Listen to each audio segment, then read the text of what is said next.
हे असं आता चुलीला भट्टी आम्ही पेटवली आहे. तर आता बघू शकता तुम्ही,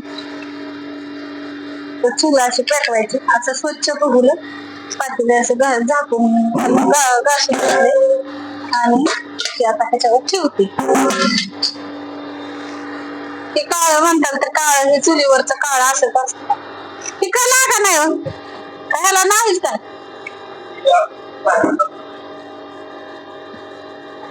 जा फुकाला तुम्ही कडवाय आणा चला. अशा प्रकारे चुलीला आम्ही जाळ लावलेला आहे. आता बघू शकता सोपं नसतं ही. आता परवाच मी 5 केंड कडवलेली, आता अर्ध केंड राहिले फक्त.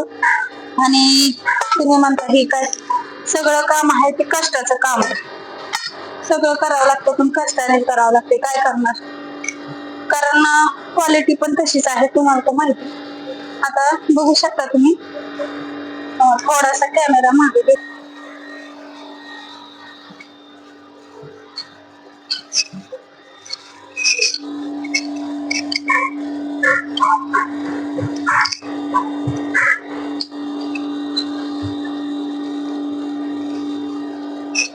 मस्त असं जाळ लावलेला आहे बघू शकता आता.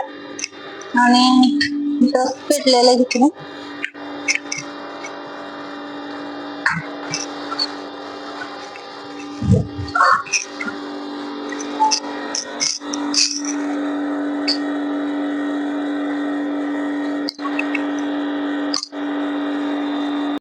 जाळ असा छान लागलाय. तिथं पलीकडे चूल होती पण आता इकडे अलीकडे घेतली. मस्त असं जाळ लागलाय बघू शकता. लागला लागला आता असताना असं थोडस आम्ही कडवतो त्या कॅटल मध्ये. आता दिसताना असं दिसतंय तो, आणि कडवल्यावर तुम्हाला दाखवते किती छान दिसतंय ते. तिकडं असं आतमध्ये आपला प्लॅन्ट आहे. आता आतमध्ये ती काय होतं, गॅसवरची चव आणि चुलीवरची चव वेगळी राहते ना, म्हणून ती काय केले मी आयडिया. आणि तर गॅस पण मिळत नाही तुम्हाला ते माहिती सगळ्यांना, त्याच्यामुळे काय हे आपण आयडिया केली. आता ही काय केलंय मी बॉयलर पैशी, तिथं बॉयलर आहे आपला बघू शकतो. आणि स्टीम वर पण होत तो, पण काय होतंय स्टीम वर एवढी काय टेस्ट आहे ना, त्याच्यामुळं मी आज आपलं बॉयलर आहे. आता असं मी तर पण टाकले.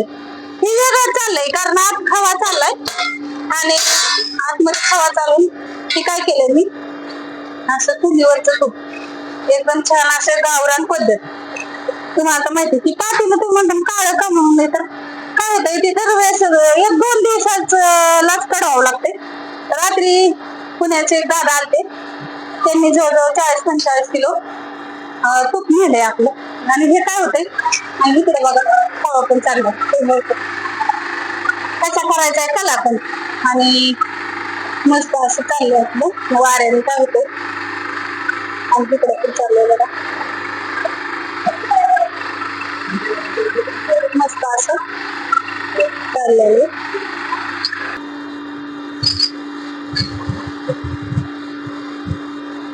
आता 2 बादल्या वाटल्यात.